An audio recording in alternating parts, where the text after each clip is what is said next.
mystère de la vie après la mort me fascine depuis l'adolescence. Ce mystère me fascinait suffisamment à l'époque pour me conduire quelques années plus tard à devenir moi-même employé de pompe funèbre.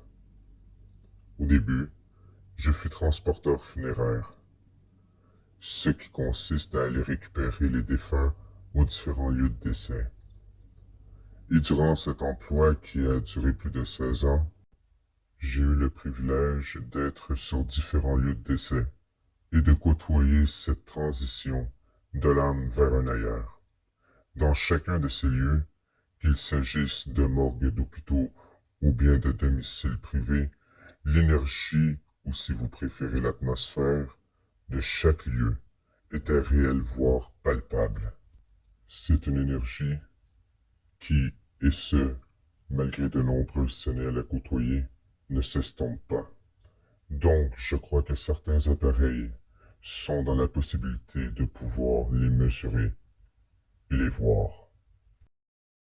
C'est pour cela que nous devrions prendre ces appareils avec un grain de sel, car ils sont tous, selon moi encore, à l'étape d'essai théorique. Mais ils ne sont pas non plus à négliger et à prendre au ridicule, au contraire, car ils nous ouvrent les portes aux études tangibles et mesurables d'un monde qui était depuis de nombreuses années sous l'étendard de l'ésotérisme et de la magie.